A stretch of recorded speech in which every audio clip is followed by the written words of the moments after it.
I was recognized for 3 minutes. I thank the Speaker and I thank the gentlewoman from Florida for yielding me this time an opportunity to remember a great American, a great Iowan, Dr. Norman Borlaug, and I'm very pleased that the whole Iowa delegation has come together, written a letter to the Iowa State Legislature and the governor to ask that a statue of Dr. Borlaug be placed representing Iowa right here in our capital, and I appreciate the cooperation of everyone.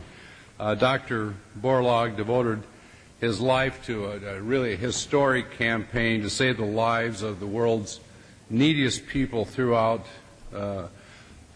using agricultural science for the feeding of those individuals. His innovative leadership in plant breeding and agricultural production gave birth to what we know today as the Green Revolution, and he's credited with saving over 1 billion, that's with a B, 1 billion lives from starvation, and the generations onward it'll be several billion as time goes on. I think it's interesting, even his final days at the age of 95, Dr. Borlaug, he pressed on with his mission to work for the good of all mankind. His accomplishments and his memory will live on, continuing to improve the lives of countless people around the world for generations to come. It was a great honor for me personally to call Dr. Borlaug a friend. I admired him for his vision and all of his accomplishments, but his modesty was every bit as extraordinary. He once described his work as, quote, a temporary success in man's war against hunger and deprivation, end quote.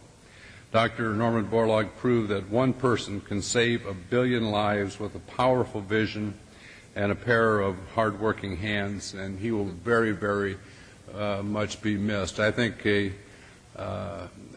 very fitting thing that happened here with Congress is to give Dr. Borlaug the Congressional Gold Medal. I was very proud to have worked together with my colleagues from Iowa to make that achievement, and I think the remembering of his last words is so fitting for the life of achievement that he had, and the how he believed in basic science and having it actually relate to production agriculture. He was visiting with another scientist that he had changed, that he had taught, and on his deathbed, the scientist was telling about a new technology he had. Norman Borlaug, if I may try to quote what he said, he says, "Get it to the farmers.